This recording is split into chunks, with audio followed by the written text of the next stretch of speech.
അസ്സലാമു അലൈക്കും വറഹ്മത്തുള്ളാഹി വബറകാതുഹു. ബിസ്മില്ലാഹി വൽഹംദുലില്ലാഹി വസ്സലാത്തു വസ്സലാമു അലൻ നബിയിൽ അമീൻ വഅലാ ആലിഹി വസഹ്ബിഹി അജ്മഈൻ. അമ്മാ ബഅദ്. തഹ്ഖീഖും തൻഖീഹും മദ്ഹബിലെ ആധികാരിക നിയമസ്രോതസ്സുകൾ എന്ന വിഷയത്തെ അധികരിച്ചാണ് നമുക്കിവിടെ സംസാരിക്കാനുള്ളത്. വളരെ ചുരുങ്ങിയ വാക്കുകൾ, സമയം ദീർഘമായി എടുക്കുന്നില്ല. ബഹുമാനപ്പെട്ട ഇമാമുൻ നബവി റളിയല്ലാഹു അൻഹുവിൻ്റെ വളരെ പ്രധാനപ്പെട്ട രണ്ട് ഗ്രന്ഥങ്ങളാണ് തഹ്ഖീഖ് തൻഖീഹ്. അപൂർണമാണെങ്കിലും പിൽക്കാല പണ്ഡിതന്മാർക്കിടയിൽ വളരെ ആധികാരികം എന്ന് വിലയിരുത്തപ്പെട്ട രണ്ട് ഗ്രന്ഥങ്ങളാണ് തഹ്ഖീഖും തൻഖീഹും. അപൂർണമെന്ന് പറയാൻ കാരണം തൻഖീഹ് മഹാനായ ഇമാമുൻ നബവി റളിയല്ലാഹു അൻഹു സ്വലാത്തുൽ മുസാഫിർ വരെ മാത്രമാണ് രചിച്ചിട്ടുള്ളത്. അത് ഇമാമുൻ നബവി റളിയല്ലാഹു അൻഹു എൻ്റെ വഫാത്ത് സംഭവിച്ചതിനാൽ അത് പൂർത്തീകരിക്കാൻ കഴിഞ്ഞിട്ടില്ല. അപ്രകാരം തന്നെ തഹ്ഖീഖും പൂർണ്ണമായിട്ട് തഹ്ഖീഖ് സ്വലാത്തുൽ മുസാഫിർ വരെയും അതുപോലെ തൻഖീഹ് ശറാഇത്ത് സ്വലാത്തി വ നവാഖിദു എന്ന ഭാഗത്താണ് അവസാനിക്കുന്നത്. അപ്പോൾ വളരെ കുറച്ച് ഭാഗങ്ങൾ, ഇബാദാത്തിൽ നിന്ന് തന്നെ കുറച്ച് ഭാഗങ്ങളാണ് ഈ രണ്ട് ഗ്രന്ഥങ്ങളിലും മഹാനായ ഇമാമുൻ നബവി റളിയല്ലാഹു അൻഹു ചർച്ച ചെയ്തിട്ടുള്ളത്. എന്നാൽ പിൽക്കാല പണ്ഡിതന്മാർക്കിടയിൽ നബവി ഇമാമിൻ്റെ ഗ്രന്ഥങ്ങളിൽ ഏറ്റവും സ്ഥാനമുള്ള ഗ്രന്ഥങ്ങളായിട്ട് തഹ്ഖീഖും തൻഖീഹും മാറി എന്നുള്ളതാണ്. ഇമാം നബവി റളിയല്ലാഹു അൻഹു ഫിഖ്ഹിലെ രചനകൾ പരിശോധിച്ച് നോക്കുമ്പോൾ പല ഗ്രന്ഥങ്ങൾക്ക് വിശദീകരണങ്ങൾ എഴുതിയിട്ടുണ്ട്, സ്വതന്ത്ര രചനകൾ നടത്തിയിട്ടുണ്ട്. പക്ഷേ ഇമാമുൻ നബവി റളിയല്ലാഹു അൻഹു അതിന് പ്രത്യേകമായ ഒരു മൻഹജും പ്രത്യേകമായൊരു വീക്ഷണവും ഉണ്ടായിരുന്നു എന്ന് നമുക്ക് കാണാൻ സാധിക്കും. ഏതെങ്കിലും ഗ്രന്ഥങ്ങളെടുത്ത് വിശദീകരിക്കുകയായിരുന്നില്ല.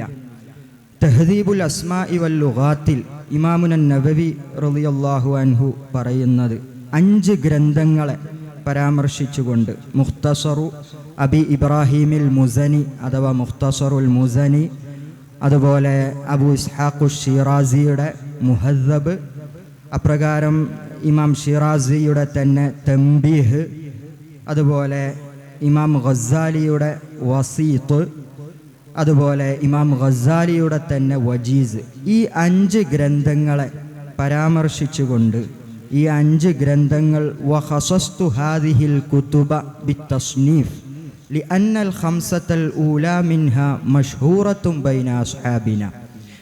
ഈ 5 ഗ്രന്ഥങ്ങളിലാണ് ഞാൻ ഗ്രന്ഥരചനകൾ, അതിനെ ചുറ്റിപ്പറ്റിയുള്ള രചനകൾ ഞാൻ നിർവഹിച്ചു എന്ന് പറയുന്നു. കാരണം ഇസ്ലാമിക ലോകത്ത് മദ്ഹബിൽ, ഷാഫി മദ്ഹബിൽ വളരെ പ്രചാരം നേടിയ ഗ്രന്ഥങ്ങളാണ് ഇവ 5 എന്ന് പറയുന്നു. നമ്മൾ ഈ 5 ഗ്രന്ഥങ്ങളെ പരിശോധിച്ച് നോക്കിയാൽ ഇമാം നബവി റളിയല്ലാഹു അൻഹു മുഹദ്ദബിന് ഷറഹ് എഴുതി, ഷറഹുൽ മുഹദ്ദബ് മജ്മൂഅ്. അതുപോലെ തംബീഹ് മഹാനായ ഇമാമുൻ നബവി റളിയല്ലാഹു അൻഹു തസ്ഹീഹു തംബീഹ് എന്ന പേരിൽ രചന നടത്തിയിട്ടുണ്ട്. അതുപോലെ വജീസിനെ ഇമാം റാഫിഈ തങ്ങൾ വിശദീകരിച്ച് ഷറഹുൽ വജീസ് രചിച്ചപ്പോൾ അതിനെ മുഖ്തസറാക്കി ഇമാമുൻ നബവി റളിയല്ലാഹു അൻഹു റൗള രചിക്കുകയുണ്ടായി. അപ്രകാരം വസീത്തിനെ ഇമാമുൻ നബവി റളിയല്ലാഹു അൻഹു ഷറഹ് ചെയ്യാൻ തുനിഞ്ഞു. നേരത്തെ പറഞ്ഞതുപോലെ അതാണ് തൻഖീഹ്. അത് പൂർത്തിയാക്കാൻ സാധിച്ചിട്ടില്ല എന്നുള്ളതാണ്. അപ്രകാരം നബവി ഇമാം റളിയല്ലാഹു അൻഹു മുഖ്തസറുൽ മുസനിയും ഷറഹ് ചെയ്യാനോ അല്ലെങ്കിൽ ഇഖ്തിസാർ ചെയ്യാനോ ആഗ്രഹിച്ചിട്ടുണ്ടാവാം. കാരണം ഇവിടെ വഖസസ്തു ഹാദിഹിൽ കുതുബ ബിത്തസ്നീഫ് എന്ന് മഹാനവർകൾ പറയുന്നതായിട്ട് കാണാം. പക്ഷേ അപ്പോഴേക്ക് അല്ലാഹു സുബ്ഹാനഹു വ തആല അദ്ദേഹത്തെ തിരിച്ചു വിളിച്ചു. വല്ലാഹു അഅലം. തൻഖീഹിൽ വസീത്തിൻ്റെ ഷറഹായ തൻഖീഹിൽ മഹാനവർകളുടെ മൻഹജ് നാം പരിശോധിച്ച് നോക്കുകയാണെങ്കിൽ അതിൻ്റെ മുഖദ്ദിമയിൽ തന്നെ ഇമാം നബവി റളിയല്ലാഹു അൻഹു വൽ മഖ്സൂദു ബിഹി ബയാനു 12 നൗഅൻ 12 നൗഉകൾ വിശദീകരിക്കുന്നുണ്ട് എന്ന് പറഞ്ഞു വെക്കുന്നുണ്ട്. അത് ഓരോന്നും എടുത്ത് വിശദീകരിക്കുന്നില്ല. മൊത്തത്തിൽ ഇമാമുന നബവി റളിയല്ലാഹു അൻഹു വസീത്തിൽ ഗസാലി ഇമാം പറഞ്ഞതായ പല കാര്യങ്ങളെയും തഅഖുബാത്ത് നടത്തുന്നതായിട്ട് കാണാം. അതുപോലെ ഹുക്കുമുകളിലുള്ള ഗലത്തുകളെയെല്ലാം ചൂണ്ടിക്കാണിക്കുകയും ഗസാലി ഇമാമും അതുപോലെ തൻ്റെ ഷെയ്ഖായ ഇമാമുൽ ഹറമൈനി അദ്ദേഹത്തിൻ്റെ ഗ്രന്ഥങ്ങളിൽ എന്തെങ്കിലും പിഴവുകൾ വന്നിട്ടുണ്ടെങ്കിൽ അതെല്ലാം തിരുത്തുക, അപ്രകാരം ഖൗല്, വജ്ഹ് അവയെല്ലാം വ്യത്യസ്തമായി വിശദീകരിച്ചുകൊണ്ടുള്ള ഒരു രീതി. റാജിഹിനെ എല്ലാ ഗ്രന്ഥങ്ങളിലും നവ ഇമാം ചെയ്യുന്നത് പോലെ പ്രബലമായ അഭിപ്രായങ്ങളെ പ്രത്യേകമായി എടുത്തു കാണിച്ച് പരാമർശിക്കുന്ന ഒരു ശൈലി. പിന്നെ ഹദീസുകളെ നമ്മൾ തൻഖീഹ് പരിശോധിച്ചാൽ കാണാം, ഇടയ്ക്കിടെ പല ഹദീസുകളും ഈ ഹദീസ് ദഈഫാണ്, ഈ ഹദീസ് ബാത്തിലാണ്, ഇനി സ്വഹീഹായ ഹദീസാണെങ്കിൽ അത് പ്രത്യേകം എടുത്തു പറയുകയും ഹസനാണെങ്കിലും അങ്ങനെ ഹദീസിൻ്റെ ദറജകൾ പ്രത്യേകമായി എടുത്ത് പറയുന്നതായിട്ട് കാണാം. ഇവയെല്ലാം മഹാനവർകൾ മുഖദ്ദിമയിൽ പറഞ്ഞ കാര്യങ്ങളാണ്. ഇക്കാര്യമെല്ലാം ഞാൻ ചെയ്യും എന്ന് പറഞ്ഞുകൊണ്ടാണ് മഹാനവർകൾ അത് തുടങ്ങുന്നത് തന്നെ. അപ്രകാരം ഭാഷയിലെ വബത്ത് ഇവയെല്ലാം മഹാനവർകൾ പരിഗണിച്ചതായിട്ട് നമുക്ക് കാണാൻ സാധിക്കും. അപ്രകാരം നമുക്ക് തൻഖീഹ് പരിശോധിക്കുമ്പോൾ മനസ്സിലാക്കുന്ന ഒരു കാര്യം, ഒരുപാട് ഗ്രന്ഥങ്ങൾ ഇതിനു വേണ്ടിയിട്ട് റഫറൻസായിട്ട് തൻ്റെ മുന്നിൽ വെച്ചുകൊണ്ടാണ് ഈ രചന നിർവഹിച്ചത് എന്ന് നമുക്ക് മനസ്സിലാക്കാൻ സാധിക്കും. അതുപോലെ തന്നെ ഒരുപാട് നുസ്ഖകൾ ഈ വസീത്തിൻ്റെ തന്നെ ഒരുപാട് കയ്യെഴുത്ത് പ്രതികൾ തൻ്റെ മുന്നിലുണ്ടായിരുന്നു എന്ന് നമുക്ക് കാണാൻ സാധിക്കും. കാരണം ഒരിടത്ത് മഹാനവർകൾ പറയുന്നുണ്ട്, മിക്കവാറും നുസ്ഖകളിൽ ഇങ്ങനെയാണ്, പക്ഷെ അത് തെറ്റാണ്. ചില നുസ്ഖകളിൽ മാത്രം ശരിയായ രൂപം കൊടുത്തിട്ടുണ്ട് എന്നൊരിടത്ത് കാണാൻ സാധിക്കും. ആ കൊടുത്തതാണ് ശരി. കൂടുതൽ നുസ്ഖകളിൽ ഇങ്ങനെ കൊടുത്തു എന്നതുകൊണ്ട് അത് ശരിയല്ല, അത് തെറ്റാണ് എന്ന് പറയുന്നുണ്ട്. അപ്പോൾ ഒരുപാട് വസീത്തിൻ്റെ ഒരുപാട് കയ്യെഴുത്ത് പ്രതികൾ മുന്നിൽ വെച്ചുകൊണ്ടാണ് മഹാനവർകൾ ഈ രചന നിർവഹിച്ചത് എന്ന് നമുക്ക് മനസ്സിലാക്കാൻ സാധിക്കുന്നു. അപ്രകാരം തന്നെ ഇടയ്ക്കിടെ ബസീത്തിൽ നിന്നുള്ള കാര്യങ്ങൾ കോട്ട് ചെയ്യുന്നു. വളരെ വിശാലമായ രചനയെ ചുരുക്കിയതാണല്ലോ ഗസാലി ഇമാം വസീത്തിൻ്റെ ഷറഹ് ചെയ്യുമ്പോൾ തന്നെ വജീസും അപ്രകാരം ബസീത്തും ഉദ്ധരിക്കുന്നതായി കാണാം. അതിനപ്പുറം ബസീത്ത് ഏതിൽ നിന്നാണോ ഗസാലി ഇമാം എടുത്തത്, തൻ്റെ ഷെയ്ഖായ ഇമാമുൽ ഹറമൈനിയുടെ നിഹായത്തുൽ മത്ലബ് ഫീ ദിറായത്തിൽ മദ്ഹബ്, അതിലെ ഉദ്ധരണികളും കൊടുത്തതായി കാണാം. ചിലപ്പോൾ പറയുന്നതായി കാണാം, ഗസാലി ഇമാം പറഞ്ഞത് തൻ്റെ ഷെയ്ഖായ ഇമാമുൽ ഹറമൈനിയെ ഫോളോ ചെയ്തുകൊണ്ട് അദ്ദേഹത്തിൻ്റെ അഭിപ്രായം പറഞ്ഞത് 2 പേർക്കും ആ വിഷയത്തിൽ ചില പിഴവുകൾ സംഭവിച്ചിട്ടുണ്ട്. അപ്പോൾ അങ്ങനെ ഓരോ ഗ്രന്ഥങ്ങളും പരിശോധിച്ചുകൊണ്ടാണ് മഹാനവർകൾ ഈ രചന നടത്തിയിട്ടുള്ളത് എന്ന് നമുക്ക് കാണാൻ സാധിക്കും.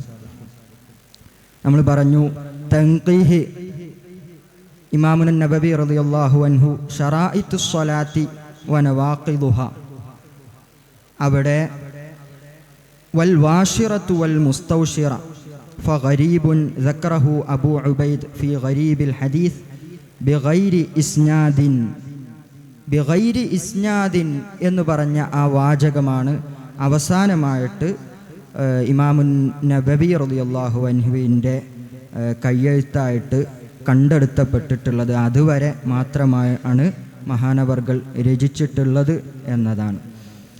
രണ്ടാമതായി തഹ്ഖീഖ് എന്ന ഗ്രന്ഥം.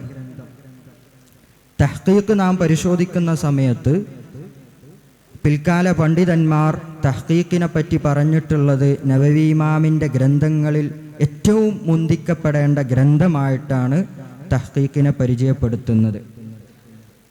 തഹ്ഖീഖ് സ്വലാത്തുൽ മുസാഫിർ വരെ മാത്രമാണ് രചിക്കപ്പെട്ടിട്ടുള്ളത് എങ്കിലും ഈ രചനയ്ക്ക് ഉപയോഗപ്പെടുത്തിയിട്ടുള്ള മസാദിർ, മറാജി, അതിൻ്റെ ബാഹുല്യം, അതിൻ്റെ ആധിക്യം അത് വളരെയധികമാണ്.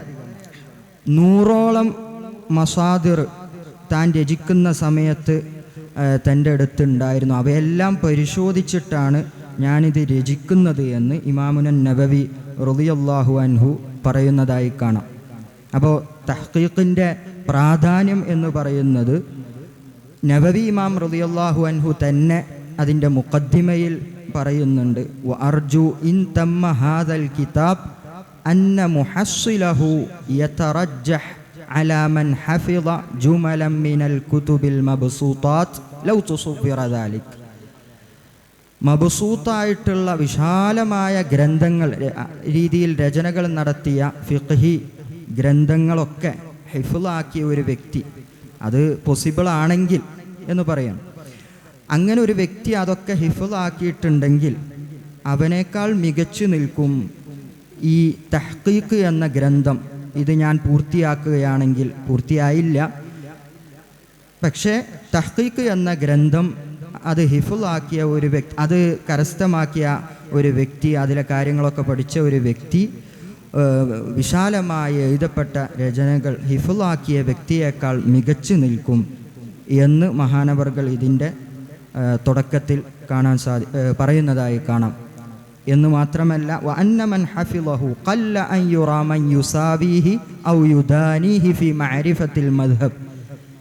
ഈ ഗ്രന്ഥം തഹ്ഖീഖ് മനഃപ്പാടമാക്കിയ ഒരു വ്യക്തിയെ അവനോട് കിടപിടിക്കുന്ന ഒരാളും ഈ മദ്ഹബിൻ്റെ വിഷയത്തിൽ, മദ്ഹബിനെ അറിയുന്ന വിഷയത്തിൽ അങ്ങനത്തെ ഒരു വ്യക്തി ഉണ്ടാവൽ അപൂർവമായിരിക്കും. ഇത് ഹിഫ്ളാക്കിയ ഒരു വ്യക്തി ഉണ്ടെങ്കിൽ ഹിഫ്ളാക്കാത്ത ഒരു വ്യക്തിക്ക് ഒരിക്കലും ഇവനോട് കിടപിടിക്കാൻ സാധ്യമല്ല എന്ന് നബവി ഇമാം തന്നെ അതിൻ്റെ തുടക്കത്തിൽ ഇതിൻ്റെ പ്രാധാന്യം പറഞ്ഞു തരുന്നതായി കാണാൻ സാധിക്കും.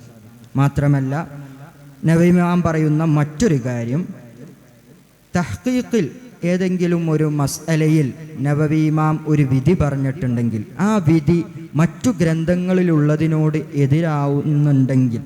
എതിരാവുകയാണെങ്കിൽ പോലും തഹ്ഖീഖിലുള്ള വിധി നീ പിടിച്ചോ എന്നുള്ളതാണ്. ഫഅതമിദുഹു ഫഹുവ മുഹഖഖുൻ മുഅതമദുൻ ഇൻഷാ അല്ലാഹു തആല. കാരണം ഞാൻ ഒരുപാട് ഗ്രന്ഥങ്ങൾ പരതി, നബവി ഇമാമിൻ്റെ അവസാന കാലഘട്ടത്തിലാണല്ലോ ഇത് രചിക്കുന്നത്. അപ്പോൾ ഇതുവരെ താൻ രചിച്ച അല്ലെങ്കിൽ പഠന മനനം നടത്തിയ ഗ്രന്ഥങ്ങളൊക്കെ ഒരുമിച്ച് കൂട്ടി അവയിലെ ബഹ്സുകളെല്ലാം നോക്കിയ ശേഷമാണ് ഞാൻ ഈ വിധി പറഞ്ഞിട്ടുള്ളത് എന്ന് തഹ്ഖീഖിൽ നബവി ഇമാം പറയുന്നതായി കാണാൻ സാധിക്കും. പിന്നെ തഹ്ഖീഖിലെ മസാദിർ മറാജിനെ പറ്റി മുഖദ്ദിമയിൽ തന്നെ നബവി ഇമാം പറയുന്നുണ്ട്. അതുപോലെ മുഖ്തസറുൽ ബുവൈത്തി, മുഖ്തസറുൽ മുസനി, മുഖ്തസറുൽ റബിയ, അതുപോലെ നിരവധി ഗ്രന്ഥങ്ങൾ ഷാഫി ഇമാമിൻ്റെ അസ്ഹാബിൻ്റെയും നിരവധി ഗ്രന്ഥങ്ങൾ എന്ന് പറഞ്ഞുകൊണ്ട് നഹ്വ മിഅത്തി മുസന്നഫ് മിൻ മഷ്ഹൂരിൻ വ ഗരീബ്, പ്രസിദ്ധവും അതുപോലെ അപ്രസിദ്ധവുമായ 100ഓളം ഗ്രന്ഥങ്ങൾ ഞാനിതിൻ്റെ രചനയ്ക്ക് ഉപയോഗപ്പെടുത്തിയിട്ടുണ്ടെന്ന് പറയുന്നു. ഇതിൻ്റെ പ്രാധാന്യം, ഇതിൽ പല രചനകളും ഇന്ന് നമുക്ക് ലഭ്യമല്ല എന്നുള്ളതാണ്. അങ്ങനത്തെ രചനകൾ പോലും ഇതിൻ്റെ തഹ്ഖീഖിൻ്റെ രചനയ്ക്ക് മഹാനായ നബവി ഇമാം ഉപയോഗപ്പെടുത്തിയതായിട്ട് കാണാൻ സാധിക്കും. തഹ്ഖീഖിലെ ഇസ്തിലാഹാത്തുകൾ മിൻഹാജിലെയും മറ്റു ഗ്രന്ഥങ്ങളിലെയും ഇസ്തിലാഹാത്തിനേക്കാൾ ഒന്നുകൂടെ ദിഖത്ത് ഉള്ളതായിട്ട് നമുക്ക് കാണാൻ സാധിക്കും, ഒന്നുകൂടെ സൂക്ഷ്മമാണ്. കാരണം മിൻഹാജിൽ നമ്മൾ 2 ഖൗലുകളുണ്ടെങ്കിൽ അതിൽ ഖിലാഫ് ശക്തമാണെങ്കിൽ അതിന് അൽഹർ ഒരു മുസ്തലഹും, ഖിലാഫ് ശക്തമല്ലെങ്കിൽ ദഈഫാണെങ്കിൽ, ഖിലാഫ് ദഈഫാണെങ്കിൽ അതിനൊരു മുസ്തലഹുമാണുള്ളത്. അതേസമയം തഹ്ഖീഖിൽ നമുക്ക് കാണാൻ സാധിക്കുന്നത് ഖിലാഫ് ശക്തമാണെങ്കിൽ അതിന് ഒരു ടേം, ഖിലാഫ് വളരെ ദഈഫാണെങ്കിൽ അതിനൊരു ടേം, അതിനോട് കൂടെ ഖിലാഫ് ശക്തവുമല്ല വളരെ ദഈഫുമല്ല, മുത്തവസ്സിത്താണ്, അതിനും പ്രത്യേകമായ ഒരു ടേം മഹാനായ ഇമാമുൻ നബവി റളിയല്ലാഹു അൻഹു തഹ്ഖീഖിൽ കൊടുത്തതായി കാണാൻ സാധിക്കും. അപ്പോൾ ഇത്തരത്തിൽ വളരെ ദഖീഖായിട്ടുള്ള മുസ്തലഹാത്ത് മറ്റു ഗ്രന്ഥങ്ങൾ, മിൻഹാജാവട്ടെ മറ്റു ഗ്രന്ഥങ്ങളാവട്ടെ അതിനേക്കാളെല്ലാം സൂക്ഷ്മമായ ദഖീഖായ മുസ്തലഹാത്താണ്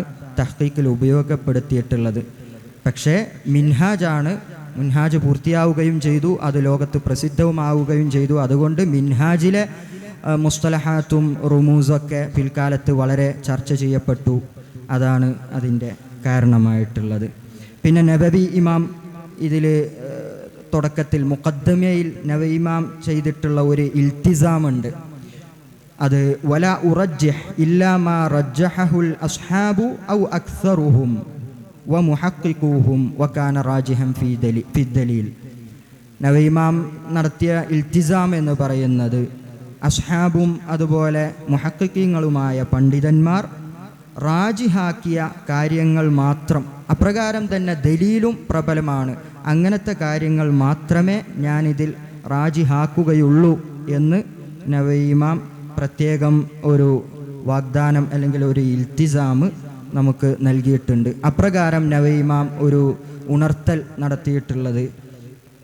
ഇതിൻ്റെ വിശദമായ വിവരങ്ങൾ തഹ്ഖീഖിൽ നമുക്കെന്തെങ്കിലും കൂടുതൽ മുറാജഅ ആവശ്യമാണെങ്കിൽ അത് ശറഹുൽ മുഹദ്ദബിലോ റൗളയിലോ അല്ലെങ്കിൽ ശറഹുൽ മുഹദ്ദബിലും റൗളയിലും രണ്ടിലും നോക്കിയാൽ മതി എന്ന് ഇത് മുഅല്ലിഫായ നബവി ഇമാം തന്നെ തഹ്ഖീഖിൻ്റെ മുഖദ്ദിമയിൽ പറഞ്ഞു തരുന്നുണ്ട്.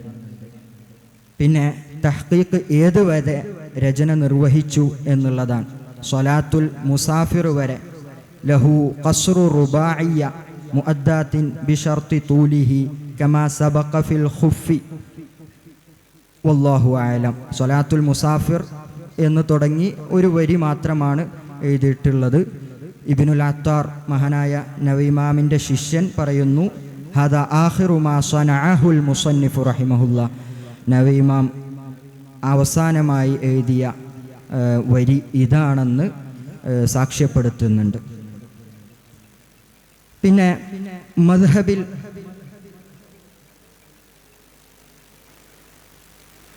ഏതിനെ മുന്തിക്കണമെന്നുള്ളത് തഹ്ഖീഖ്, തൻഖീഹ് എന്നീ രചനകളിൽ നബവി ഇമാമിൻ്റെ മറ്റു രചനകളും എല്ലാം കൂട്ടിവെക്കുമ്പോൾ ഏതിനെ മുന്തിക്കണം എന്നുള്ളത് മഹാനായ ഇബ്നു ഹജറുൽ ഹൈതമി തങ്ങൾ തുഹ്ഫയിലും അതുപോലെ തൻ്റെ ഹാഷിയത്തുൽ ഇലാഹിലൊക്കെ വ്യക്തമാക്കിയിട്ടുണ്ട്. നബവി ഇമാം ഇബ്നു ഹജറുൽ ഹൈതമി തങ്ങൾ പറയുന്നത് തഹ്ഖീഖിനെ മുന്തിക്കണം, പിന്നെ മജ്മൂഇനെ, പിന്നെ തൻഖീഹിനെ, പിന്നെ റൗള, മിൻഹാജ് തുടങ്ങിയ മുഖ്തസർ, പിന്നെ ശറഹ് മുസ്ലിം, പിന്നീട് തസ്ഹീഹു തംബീഹ് തുടങ്ങിയ ഗ്രന്ഥങ്ങളൊക്കെയാണ് മുന്തിക്കേണ്ടത് എന്ന് ഈ നബവി ഇമാം ഇബ്നു ഹജറുൽ ഹൈതമി തങ്ങൾ തുഹ്ഫയിൽ പറയുന്നുണ്ട്.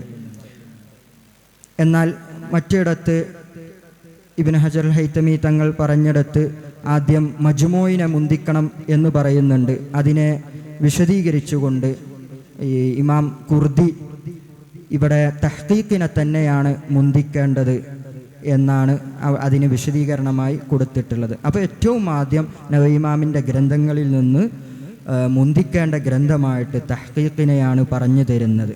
അപ്പോൾ അത് മുന്തിക്കേണ്ടത് തന്നെ മുതബഹിറായ ഒരു പണ്ഡിതനെ സംബന്ധിച്ചിടത്തോളമാണ്.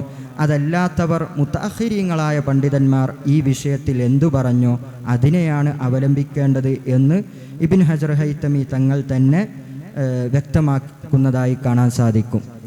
അപ്പോൾ കാരണം നവവി ഇമാമിൻ്റെ പല രചനകളും നോക്കുമ്പോൾ നവവി ഇമാം പല രചനകൾ ഒരേ സമയം നിർവഹിച്ചു എന്നാണ് ആധുനിക പണ്ഡിതനായ ഫൈസൽ ബിൻ അബ്ദുള്ള അൽ ഖത്തീബ് എന്ന പണ്ഡിതൻ പറയുന്നത്. അതിന് തെളിവ് പല കാര്യങ്ങളും നവവി ഇമാം ഒരു ഗ്രന്ഥത്തിൽ ഞാൻ മറ്റൊരു ഗ്രന്ഥത്തിൽ പറഞ്ഞിട്ടുണ്ട് എന്ന് പറയും, മറ്റേ ഗ്രന്ഥത്തിൽ ഇതിലും പറഞ്ഞിട്ടുണ്ട് എന്ന് അതേ സ്ഥലത്ത് തന്നെ പറയുന്നതായി കാണാൻ സാധിക്കും. മാത്രമല്ല നവവി ഇമാം വഫാത്താവുന്ന സമയത്ത് പല ഗ്രന്ഥങ്ങളും അപൂർണമായിട്ടുണ്ടല്ലോ. അപ്പോൾ ഒരു ഗ്രന്ഥം പൂർത്തിയാക്കിയ ശേഷം മാത്രം മറ്റു ഗ്രന്ഥം തുടങ്ങുക എന്നതായിരുന്നില്ല. പല ഗ്രന്ഥങ്ങളും ഒരേ സമയം രചന നിർവഹിച്ചിരുന്നു എന്ന ഇക്കാരണങ്ങൾ കൊണ്ട് ഒക്കെ തന്നെ നവവി ഇമാമിൻ്റെ ഗ്രന്ഥങ്ങളെ ഏത് ഗ്രന്ഥത്തെ തഖ്ദീം ചെയ്യണം എന്നുള്ളത് നമ്മൾ ബഹ്സ് ചെയ്യുന്നതിനപ്പുറം പിൽക്കാല പണ്ഡിതന്മാർ നവവി ഇമാമിൻ്റെ ഗ്രന്ഥങ്ങളിൽ നിന്ന് ഏതാണോ പറഞ്ഞു തന്നത്, ദലീലുകളെല്ലാം പരിഗണിച്ച് പറഞ്ഞു തന്നതുണ്ടാവും, അതാണ് നാം പരിഗണിക്കേണ്ടത് എന്നതാണ് ഇതിൻ്റെ ഒരു കൺക്ലൂഷനായിട്ട് നമുക്ക് പണ്ഡിതന്മാർ പറഞ്ഞു തരുന്നത്. അല്ലാഹു സുബ്ഹാനഹു വ തആല ഖബൂൽ ചെയ്യുമാറാകട്ടെ. അസ്സലാമു അലൈക്കും.